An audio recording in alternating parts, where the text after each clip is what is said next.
Je me tenais dans le bureau lambrissé de chêne que j'avais construit de mes propres mains, fixant un formulaire RH beige portant mon nom, Christophe L. Morel, tapé à la machine comme si je n'étais qu'une dépense de plus à gérer. C'était la veille de Noël et ma femme depuis 11 ans était assise derrière le vieux bureau de son père, calme comme un banquier. Et m'a dit, excuse-toi auprès de Maxime ce soir où ton augmentation est suspendue et ta promotion annulée. Sa voix était plate, aucune trace de la femme qui portait mes chemises en flanelle dans la cuisine à minuit, juste un ton purement corporatif. Petite note avant d'écouter, partagez depuis quelle ville ou quel pays vous regardez. Maxime Durand, 31 ans, tout nouveau directeur de la croissance, le petit prodige que Sophie a embauché en juin après une conférence à l'ESSEC. Hier j'avais passé au scalpel son projet de bien-être de luxe devant toute l'équipe de direction. Je lui avais dit que c'était un tas de paillettes qui ignorait les taux de désabonnement et tuait nos contrats communautaires. Apparemment j'avais blessé plus que son petit PowerPoint. J'ai regardé Sophie et j'ai demandé, et si je ne le fais pas? Elle n'a pas scié, elle a juste fait glisser le formulaire vers moi, suspension de salaire à partir de ce soir, promotion au poste de directeur régional en attente, une note des RH sur l'alignement du ton, c'était déjà tapé, déjà signé, prêt pour le dossier, je n'ai pas crié. Je n'ai pas bronché, j'ai juste dit un mot, d'accord. Elle a plissé les yeux comme si elle essayait de lire un panneau routier dans un orage, comme si elle s'attendait à ce que je me batte ou que je supplie. Elle n'avait aucune idée que 2 heures plus tôt son père, Henri Delacroix, m'avait remis un dossier de transfert signé. Directeur général Europe, approuvé par le conseil d'administration, effectif au 6 janvier, appartement à Dublin déjà prêt, budget bloqué, tout calme, tout légal, tout prêt. J'ai quitté le bureau sans un autre mot, je suis passé devant les traiteurs qui installaient des toasts au foie gras pour la fête de fin d'année et j'ai pris l'ascenseur. Les portes chromées se sont refermées sur 2 décennies de sueur, de béton et d'acier, mon entreprise, mes mains, mon dos. Dans le miroir du hall, j'avais toujours la même allure, épaules carrées, peau tannée par le vent, cravate un peu de travers, un bâtisseur, mais quelque chose s'était brisé, j'avais fini de me justifier auprès de gens qui n'avaient jamais posé de tuyaux ni coulé de béton. Fini d'être coincé dans ma propre maison. J'ai rencontré Sophie quand j'avais 46 ans, je dirigeais des opérations sur le terrain près de Clermont-Ferrand, partageant mes nuits entre des chambres d'hôtel et une salle de classe poussiéreuse du CNAM où je me battais pour obtenir mon diplôme en finance de projet. Elle avait 34 ans. Fraîchement sortie d'HEC, polie comme un sol de showroom et déjà l'étoile montante choisie par Henri Delacroix, elle a traversé une visite de chantier en talons et n'a pas bronché quand un tuyau a éclaté à 1 mètre de sa jambe. Après elle a dit, si nous pouvons grandir sans vendre notre âme. Cette entreprise a encore des décennies devant elle, je l'ai cru. Delacroix Infrastructure n'était pas construit pour les gros titres, nous posions des canalisations là où les gros du BTP ne prenaient même pas la peine de soumissionner, des réseaux d'eau municipaux pour des villes avec une seule station-service et un PMU en ruine, des projets moches. Des marges faibles, mais nous livrions toujours, à temps, dans le budget, pas de pot de vin, pas de renflouement. Henri avait l'habitude de dire clairement, l'eau potable n'est pas un luxe, Sophie comprenait ça, ou du moins elle le comprenait avant, à l'époque nous formions une bonne équipe, je dessinais une station de pompage avec un crayon et une règle. Elle la peaufinait sur PowerPoint et la vendait au conseil municipal, je saignais les fournisseurs pour quelques points de pourcentage puis je transformais ça en place d'apprentissage pour les jeunes locaux, elle faisait jouer ses contacts bancaires pour de meilleurs taux d'intérêt. Pendant 5 ans, nous avons doublé le chiffre d'affaires sans changer le nom de l'entreprise, sans frais généraux gonflés ni partenaires stratégiques, nous travaillions juste, puis sont venues les couvertures de magazines. Des pages sur papier glacé sur la modernisation des systèmes hérités avec Sophie portant un casque de chantier qui n'avait jamais vu un site de travail, des podcasts, des panels technologiques.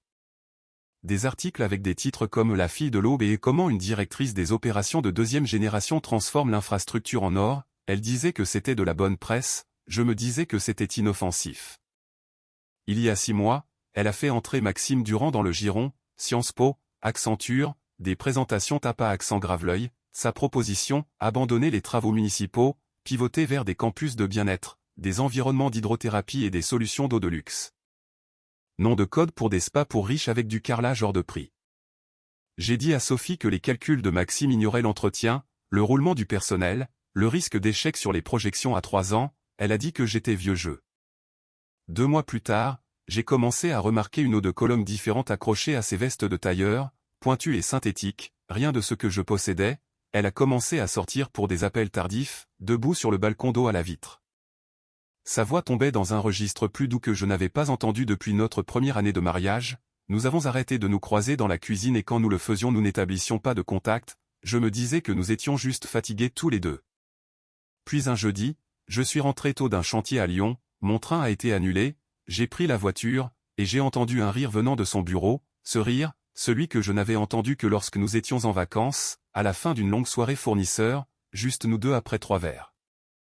Maxime est sorti de son bureau en boutonnant sa chemise, m'a vu, n'a pas parlé, a juste fait un demi-hochement de tête et a continué à marcher, je n'ai rien dit, j'ai dormi dans la chambre d'amis et j'ai commencé un carnet, j'ai tout noté pendant 18 semaines, date, dépenses, présentation. Modification, dérapage, les projections de roi fabriquées par Maxime qui changeaient selon le public, frais d'hospitalité, 14 800 € sur la carte de l'entreprise dans un complexe à Saint-Tropez qui n'accueille pas d'événements d'infrastructure urbaine. Une Rolex à 6 450 € en cadeau client expédié à notre maison au nom de Sophie, chaque page était pour l'assurance, pas pour la vengeance, parce que je connaissais le style de Sophie, elle ne crie pas, elle ne donne pas de coups de semonce, quand elle coupe c'est net, rapide. Toujours avec un sourire pour la pièce d'à côté, je n'allais pas la laisser me peindre comme le problème quand le rideau tomberait. J'ai fermé le carnet, je l'ai glissé dans le tiroir et c'est là que Sophie m'a appelé à l'étage, 17h20 pile, ponctuel pour le réveillon, en bas la fête se réveillait, des chants de Noël passaient par les conduits d'aération, des verres qui s'entrechoquent. Des voix faisant cette danse prudente où tout le monde prétend ne pas parler boulot. J'ai monté les marches 2 par 2, aucune raison d'avoir les résistants maintenant, Maxime était déjà dans le bureau, appuyé contre la fenêtre comme s'il attendait un signal de caméra, une cheville croisée, veste ouverte, toute une confiance empruntée au CV des autres. Sophie était assise derrière le bureau, centrée, composée, les mains jointes comme si c'était une réunion fournisseur, elle n'a pas perdu de temps, tu dois t'excuser auprès de Maxime ce soir, a-t-elle dit, pour avoir manqué de respect à la direction lors de la revue d'hier. J'ai attendu, elle a continué, tu reconnaîtras que ton approche était combative, tu t'engageras à une meilleure collaboration, si tu fais ça, le formulaire RH va dans un tiroir. J'ai hoché la tête une fois, je n'ai toujours pas parlé. Si tu ne le fais pas, a-t-elle dit, ton salaire est suspendu à partir de ce soir et ta promotion est retardée en attendant l'alignement culturel. J'ai demandé, je peux voir les plaintes? Elles sont en cours de traitement, a-t-elle dit. Qui les a déposées? Sources multiples. Cela m'a tout dit, une personne, un document partagé. Maxime s'est raclé la gorge et s'est éloigné de la fenêtre, nous devons avancer comme une seule marque. Christophe, a-t-il dit comme s'il expliquait la gravité. Je l'ai regardé, une seule marque ne veut pas dire un seul cerveau. Il a souri crispé, Sophie non, elle s'est levée et a contourné le bureau, j'ai regardé ses talons traverser le tapis, elle s'est arrêtée près de Maxime, assez près pour que leurs manches se touchent, ce n'était pas dramatique, c'était pire que ça, c'était efficace. C'était le moment où j'ai vu le choix se faire, pas par amour, pas même par loyauté, mais pour qui elle pensait pouvoir la faire grandir, j'ai senti quelque chose s'installer dans ma poitrine, pas de la colère, de la clarté. J'ai dit, d'accord. Les épaules de Sophie se sont détendues d'une fraction, la bouche de Maxime s'est courbée en un sourire suffisant qu'il n'a pas pris la peine de cacher. Tu gères ça à la fête? A-t-elle demandé. Je vais gérer, ai-je dit. Elle a hoché la tête, bien. On parlera après, a ajouté Maxime, j'apprécie ta flexibilité. Je n'ai pas répondu à ça, je me suis tourné et je suis sorti avant que l'un ou l'autre ne puisse ajouter des conditions. Mes chaussures étaient silencieuses dans l'escalier, en bas quelqu'un a ri trop fort, quelqu'un a laissé tomber un plateau et a juré puis s'est excusé, la vie normale continuait. Les portes de l'ascenseur se sont refermées, m'enfermant dans l'acier brossé et l'éclairage doux, j'ai regardé les numéros d'étage descendre, mon téléphone a vibré dans ma main comme s'il attendait, j'ai tapé un message à Henri, c'est l'heure. L'ascenseur bourdonnait, je me tenais droit, cravate desserrée, pour régulier, 30 ans de chantier m'avaient appris à attendre sans broncher. Mon téléphone a vibré à nouveau avant que les portes ne s'ouvrent, je me lèverai quand tu parleras. J'ai glissé le téléphone dans ma poche alors que l'ascenseur tintait et que les portes s'écartaient, je suis sorti dans le bruit et la lumière de la fête en marchant déjà, le quatuor à cordes était posté près de l'escalier jouant quelque chose de doux et cher. Les serveurs passaient des toasts sur de petites ardoises, à travers les hautes fenêtres la neige tombait juste comme il faut, calme et lente, comme une carte postale que quelqu'un aurait vraiment postée. J'ai traversé la foule sans rien toucher, j'ai attrapé un verre d'eau gazeuse, fait un signe de tête au barman et me suis dirigé vers le mur du fond près de l'équipe des opérations, des hommes et des femmes qui travaillaient avec leurs mains. Qui savait ce que sentent les égouts bruts et comment les réparer, des jointures calleuses, des chemises propres, la raison pour laquelle cette entreprise avait un nom, Méjean. Henri était assis près du grand sapin, sa canne accrochée au bras de son fauteuil, il semblait plus vieux que je ne l'avais jamais vu, la peau comme du papier, les yeux ternis par l'effort, mais quand il a croisé mon regard, il a hoché la tête une fois, ferme, c'était assez. Je me suis tourné juste au moment où Sophie et Maxime descendaient l'escalier comme une royauté arrivant. Sophie avait son visage de PDG, menton haut, sourire serré, robe taillée pour signaler le contrôle, la pièce a changé, les conversations ont baissé, les têtes se sont tournées. Même la musique semblait plus calme. Sophie a marché droit vers moi, a touché mon coude légèrement, faisons-le, a-t-elle dit à voix basse, comme si nous étions du même côté. J'ai pris une dernière gorgée, posé le verre et marché vers la table du DJ, tu peux couper la musique une minute. J'ai demandé. Il a regardé Sophie, elle a hoché la tête, il a baissé le son, j'ai pris le micro, il était plus lourd que je ne le pensais, mon cœur ne s'emballait pas de sueur sur mes paumes, juste le calme. J'ai une annonce rapide, ai-je dit, voix stable, claire, les gens se sont tournés, les fourchettes arrêtées à mi-chemin des bouches. Je démissionne de mon poste de directeur de l'intégration terrain, effectif ce soir. Le silence fut instantané, comme si quelqu'un avait aspiré l'air de la pièce. J'ai accepté le poste de directeur général Europe pour Delacroix Infrastructure Irlande, c'est approuvé par le Conseil, ai-je dit, nous allons étendre les services d'eau municipaux depuis Dublin, je commence le 6 janvier. Quelques personnes se sont regardées, confuses, d'autres ont juste fixé. Si vous êtes un bâtisseur qui se soucie du vrai travail, ma porte sera ouverte là-bas aussi. Je n'ai pas regardé Sophie mais j'ai senti son mouvement, elle s'est avancée rapidement, ses talons claquant comme des coups de feu, ce poste n'existe pas.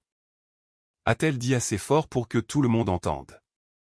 C'est là qu'Henri s'est levé, pas de précipitation, pas de drame, juste solide, il a posé une main sur le dossier de la chaise, l'autre sur sa canne. Il existe, a-t-il dit, la voix calme mais coupant l'espace comme une lame, je l'ai signé, le dossier part au greffe le 27. Le sourire suffisant de Maxime s'est fissuré net, il ressemblait à un chien qui entend la gamelle toucher le sol mais réalise que ce n'est pas son tour, la bouche de Sophie s'est ouverte puis refermée. Elle a regardé Henri comme si elle venait de réaliser que le vieil homme avait encore une colonne vertébrale et ne l'utilisait pas en sa faveur. Je n'avais rien besoin de dire d'autre, j'ai reculé, rendu le micro au DJ et suis retourné vers le mur du fond, mes gars n'ont pas dit un mot, ils ont juste hoché la tête un par un, c'était plus fort que des applaudissements. Je n'avais pas fait 6 mètres depuis la table du DJ que Sophie est arrivée furieuse, elle m'a attrapé le bras juste après les doubles portes et a sifflé entre ses dents, tu m'as prise en traître. Je me suis tourné et je lui ai fait face, tu as essayé de geler mon salaire pour sauver la face d'un type qui ne sait pas lire un plan de pompage. Sa mâchoire s'est serrée, tu abandonnes l'entreprise familiale. J'ai ri une fois, court, sec, non, je la protège là-bas où elle signifie encore quelque chose, toi et Maxime brûlez la confiance ici pour des posts LinkedIn et des fausses projections. Henri nous a rattrapés plus lentement, sa canne tapait dur sur le carrelage à chaque pas, quand il nous a atteints sa main tremblait mais pas sa voix, Sophie, a-t-il dit fermement, on ne suspend pas le salaire d'un homme parce qu'il a raison. Elle s'est tue, pas Maxime, c'était de l'insubordination, a-t-il dit, la voix gonflée comme s'il pensait que le titre le rendait plus grand. Vois ça avec le conseil, ai-je dit calme comme un plan d'architecte, la moitié d'entre eux a déjà vu mes mémos, tu penses que ton petit pilote bien-être va tenir sous un audit? Maxime a ouvert la bouche puis l'a refermée, il réalisait que je n'étais pas venu sans armes, les gens à proximité faisaient semblant de manger, traînant près du buffet, empilant des amuse-gueules qu'ils ne touchaient pas, ils écoutaient, chacun d'eux. Sophie a croisé les bras, tu ne vas pas présenter ça comme si tu étais un martyr. Je ne suis pas un martyr, ai-je dit, je suis le gars qui sait encore ce que fait cette entreprise, tu viens de vendre les villes qui l'ont construite. Henri s'est tourné vers elle alors, lent, délibéré, tu veux changer de stratégie, très bien, tu veux chasser le luxe, c'est ton choix, mais ne joue pas les choqués quand quelqu'un appelle ça par son nom.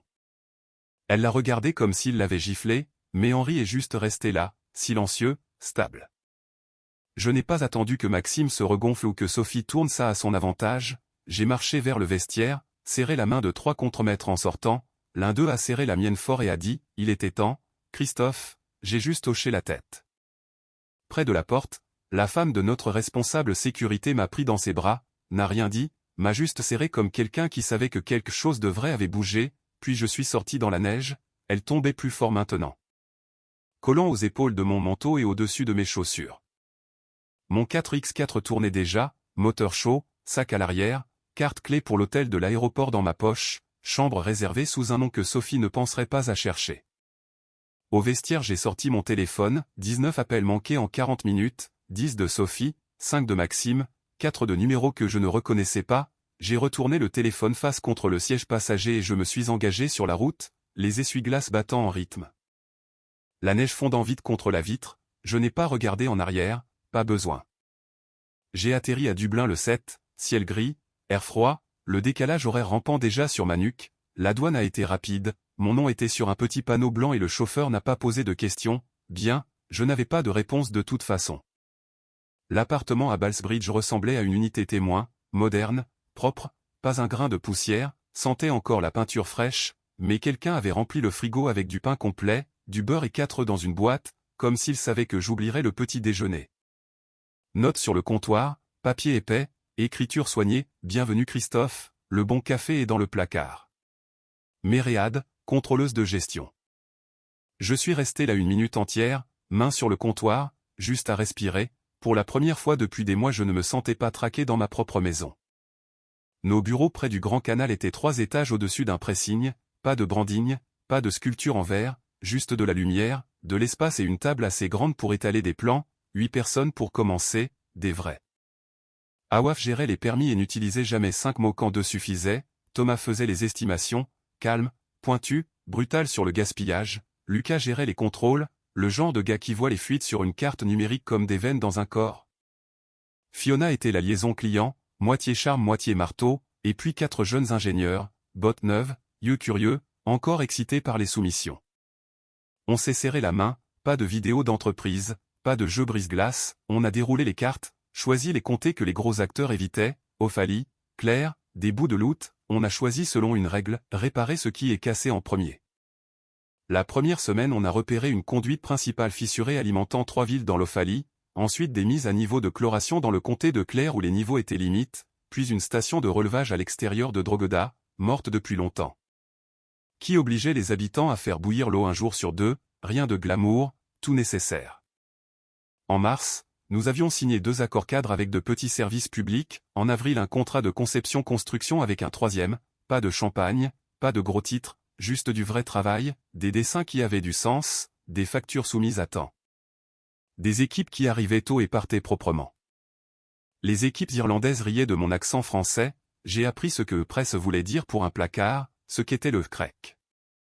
J'ai arrêté de vérifier mon téléphone toutes les 5 minutes. De retour en France, les nouvelles filtraient, 3 superviseurs seniors ont démissionné après que Maxime ait essayé de rediriger le budget vers son pilote bien-être. Un 4e m'a envoyé une photo floue d'un tableau blanc dans la salle de pause, quelqu'un avait écrit l'hydrater les riches puis l'avait barré. En mai, Henri m'a appelé, la connexion était mauvaise, sa voix était fatiguée mais portait encore du poids, Sophie s'est entêtée, a-t-il dit, Maxime me traîne dans des réunions sur des marchés que je ne peux même pas prononcer. Des secteurs qui n'existent pas en dehors des diapos PowerPoint. J'ai attendu, il a continué, le conseil est patient, mais la patience a des limites. Je ne lui ai pas promis de miracle, j'ai dit, Dublin livrera des chiffres, pas du bruit. Il a expiré comme s'il avait retenu ce souffle depuis décembre, fais ça, a-t-il dit, redonne une colonne vertébrale à l'entreprise. J'ai raccroché, je suis retourné dans la salle de réunion et j'ai pointé la station de relevage près de Drogheda, on y met des bottes de main, ai-je dit. Awaf a hoché la tête, la pluie arrive. Parfait, ai-je dit, on verra à quel point c'est vraiment mauvais. La pluie tombait à l'horizontale ce matin-là à Drogheda et nous avions de la boue jusqu'aux genoux dans une tranchée de dérivation quand mon téléphone a vibré. Message de conformité anonyme marqué urgent, avez-vous connaissance d'irrégularités potentielles de dépenses liées à la direction française? J'ai essuyé la boue de mon écran avec l'intérieur de ma manche et je l'ai relu, pas de salutation, pas de signature, droit au but, j'ai répondu simplement, oui, j'ai tenu des journaux, je ne les donnerai pas à moins que l'avenir de l'entreprise n'en dépende, pas de bluff, pas de menace. Juste une ligne dans le sable. 2 semaines plus tard, Awaf est entrée dans le bureau tenant un sac en papier blanc et un journal plié, elle a laissé tomber les 2 sur la table, a pointé une petite colonne au dos de la section affaires, tes amis de Lyon ont des ennuis, a-t-elle dit. C'était un entrefilet, un demi-paragraphe enterré entre des publicités de conférences, revue de la direction en cours chez Delacroix Infrastructure suite à un audit financier interne. C'était assez, ma boîte de réception a commencé à s'allumer, je pensais que tu devrais savoir, off the record, mais fais profil bas pour l'instant. Le conseil avait engagé un cabinet externe pour commencer à éplucher les notes de frais et les historiques de cartes, ça n'a pas pris longtemps, 62 000 € en développement commercial qui ressemblait plus à des hôtels 5 étoiles, des forfaits spa et des montres de créateurs. Un contrat de consultant pour le cousin de Maxime qui payait 20 000 € par mois pour une vague vision stratégique, il n'avait même pas essayé de bien le cacher, juste surfer sur l'illusion jusqu'à ce que quelqu'un force l'arrêt. Le conseil a programmé une session exécutive pour la première semaine de septembre, vrai ordre du jour, pas de blabla. Sophie m'a envoyé un email une fois avant, objet nous devons parler, j'ai répondu par une ligne, veuillez diriger toute communication via l'avocat. Elle n'a pas donné suite. 2 jours plus tard, Maxime a posté une photo de lui dans une Ferrari louée avec la légende « Mérité pas donné », je n'ai pas cliqué, Thomas me l'a montré sur son téléphone pendant le déjeuner en riant dans son thé. La veille du vote, Henri m'a appelé, il n'a pas dit bonjour, a juste commencé à parler, je l'ai échoué, a-t-il dit. Je me suis assis sur le bord de mon lit regardant le canal, tu ne l'as pas échoué, ai-je dit, les gens choisissent. Il s'est tu, je l'ai laissé digérer ça. Notre travail, ai-je dit, c'est de construire quelque chose qui survit aux mauvaises passes. Il s'est raclé la gorge, si le conseil te demande de revenir, le ferais-tu? Ça dépend de ce que tu veux construire. Il n'a pas insisté, a juste dit, d'accord, et a raccroché. À la mi-septembre, Sophie a démissionné avec une déclaration serrée de 2 phrases sur de nouveaux horizons et la croissance professionnelle, Maxime est parti une semaine plus tard, pas de mention de campus de bien-être cette fois, juste poursuite d'opportunités. Les communiqués de presse étaient polis, cliniques, scriptés, mais les gars avec des bottes bouses au pays, eux, n'étaient pas polis, quelqu'un m'a envoyé une photo de la salle de pause de Lyon, même tableau blanc, nouveau mot au marqueur noir, on est de retour au travail, ça compte. La lettre est arrivée 3 jours après le vote du conseil mais Henri n'a pas pu la voir arriver, il est parti cet hiver-là tranquillement dans son sommeil, pas de drame, pas de scène d'hôpital, il ne s'est juste pas réveillé. L'homme qui avait bâti Delacroix avec des mains calleuses et une seule règle ne promet pas trop, livre juste était parti. Je suis rentré pour les funérailles, le vent coupant, le service était dans une petite église, 3e banc à gauche, pas de panneau réservé, juste un respect silencieux. Sophie était assise devant, dos droit, tailleur noir, visage illisible, elle s'est tournée une fois, a croisé mon regard et a hoché la tête, c'était tout, pas de signe de main, pas de mots. Après le service, un homme prudent en par-dessus beige et lunettes épaisses s'est approché de moi près de la chapelle latérale, maître Bertrand, l'avocat d'Henri, avait toujours l'air d'être en plein audit même aux enterrements, il m'a remis une enveloppe, selon les instructions d'Henri. A-t-il dit. À l'intérieur se trouvait une lettre d'une seule page, l'écriture d'Henri s'était amincie mais restait pointue, Christophe, si tu le veux, le conseil te nommera PDG, je t'ai laissé 36% des parts avec droit de vote pour dégager la voie, si Dublin et ta maison continuent de construire là-bas. Quoi qu'il en soit, fais-le pour les communes. Henri. Je suis resté dehors de l'église une longue minute à fixer la signature, le vent tirant sur les coins. 2 jours plus tard, Martine m'a appelé, elle n'a pas commencé par des banalités, a juste dit, si tu veux le siège, je m'écarte. Je pouvais entendre le bruit de l'entrepôt derrière elle, un transpalette peut-être, elle appelait depuis le sol, de la graisse sous les ongles, toujours, pas de comédie. Pas de drame? Ai-je demandé. Pas de drame, a-t-elle dit, juste faire le boulot. J'ai fait une longue promenade ce soir-là le long du canal, brume froide sur l'eau, bottes crissant sur le gravier, j'ai pensé à Dublin, comment c'était devenu un lieu et non une étape, j'ai pensé à ce gamin la semaine dernière, un de nos jeunes ingénieurs. On était sur un site à Galway et il a demandé pourquoi on reconstruisait une station de pompage dégoûtante sous une pluie verglaçante, je lui ai dit parce que des gens vivent ici, aussi simple que ça. Le lendemain matin, j'ai rappelé Martine, tu es la bonne personne pour la France, ai-je dit, je dirigerai l'Europe, on se retrouve au milieu et on garde la mission. Elle était silencieuse, puis, au travail. J'ai signé les papiers des actions cet après-midi-là, pas comme une couronne, juste une intendance, une responsabilité tranquille, pas d'annonce. L'avocat de Sophie a envoyé un accusé de réception d'une page du transfert, juste son nom, un horodatage et la confirmation du transfert de vote, sa signature était petite, nette, presque comme si elle se crispait à son propre nom, je l'ai fixé un instant puis je l'ai classé sans commentaire. La meilleure vengeance que j'ai trouvée n'était pas bruyante, elle ne venait pas avec des gros titres ou des applaudissements. Elle est venue un matin gris dans le comté de Meath lors d'une inauguration pour une usine de traitement d'eau qui empêche 9400 personnes de faire bouillir de l'eau sur leurs poêles chaque soir, pas de podium, pas de toile de fond corporative, le maire m'a serré la main avec ses deux mains. M'a regardé dans les yeux et a dit « Vous nous avez donné quelque chose qui marche ». Un enfant en polo bleu d'école a tiré ma veste et a demandé « Comment les filtres savent quoi attraper ?» Je lui ai dit « Ils ne savent pas, ils sont construits comme ça ». De retour au bureau, mon bureau maintenant, Awaf a imprimé une photo que quelqu'un avait prise ce jour-là, elle l'a scotchée au mur au-dessus du tableau des projets, une ligne de travailleurs en veste haute visibilité. Tous debout sur une dalle de béton propre avec de la pluie dans l'air et de grands sourires idiots sur leur visage, quelqu'un a griffonné au-dessus au marqueur noir le travail qui compte, meilleur slogan que j'ai vu. Bien meilleur que n'importe quelle présentation que Maxime a jamais essayé de vendre. Sophie m'a envoyé un email en mars, près de 2 ans après cette fête, elle disait qu'elle était en thérapie, que ça l'aidait à affronter ce qu'elle avait fait, pas d'excuses, pas de demandes, juste assumer. J'ai fixé l'écran un moment, puis j'ai répondu « J'espère que tu continues à faire le travail », et je le pensais, certaines portes restent fermées sans amertume, on apprend juste quand arrêter de frapper. Martine répare la branche française tranquillement, efficacement, elle a ramené 3 superviseurs que Maxime avait virés, a tué le gâchis du projet bien-être avant même que le conseil n'ait besoin de voter. Elle a publié un organigramme sec et parfait avec des lignes qui avaient du sens et 0 fioriture. Nos équipes disent que le moral ressemble à celui de 2014, concentré, direct, solide, c'est le genre de vengeance qui reste, pas tout brûler, mais bien construire. Maxime est apparu sur le site web d'une autre entreprise le mois dernier, ville différente, même sourire, maintenant listé comme catalyseur stratégique, un contremaître m'a envoyé le lien avec un emoji pouce en l'air, je ne l'ai pas ouvert, certaines choses n'ont plus besoin de mes yeux.